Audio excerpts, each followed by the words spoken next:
सेवा में जाला न वो 10-5 रुपया हो जाने तो दान करेला, सीधा किसान दान करेला। ये कमवा हमारा नीक नहीं लगेला। गुरबैया कहली कोनो जरूरी बा, अरे राउर मन करे दान करब, ना मन करी मती करब।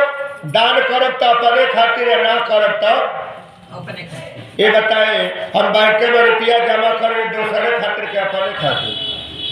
अपने खातिर न नहीं जमा करें तो बैंक वाला कुछ बिगड़ जाई, हम अपने खातिर करनी। गुरबैया कहले ठीक बा, नहीं मनबू तो हम जाते।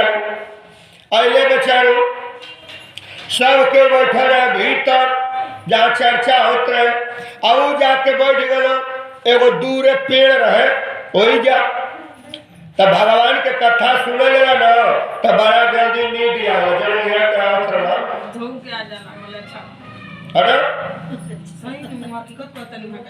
वहाँ के कथवे में आई ऑर्केस्ट्रा सुनब तो नहीं हो ना, ऑर्केस्ट्रा में तनिको ना, भगवान के कथवे में नींद आवेला। जनवरी का है कारण है आदमी घरे रहेला ना तो टेंशन रूपी भूत एक ऊपर चढ़ा।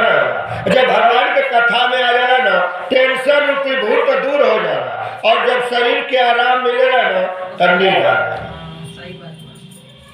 और नीमर काम न हो। तो गुरु भैया गई 1 घंटा कथा सुन लो, इतना लोग बैठे बना। अगर केहू एक आदमी के कह देला कि 3 घंटा अपने घरे दिया कलसा जला के आ भगवान के सामने खाली बैठ जा, केहू बैठ ना पाए।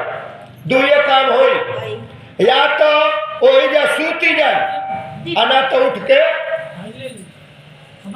चली जाए। हम भोले बाबा देखिए यहाँ के तरफ से दान आई, यो के रोजी रोजगार में बरकत दिया, घर परिवार में सुख संपन्न बने रहिए। खूब पतोया गुलगुला बना के खियावे आ तेल गरम करके बास्ता मोल हाँ तब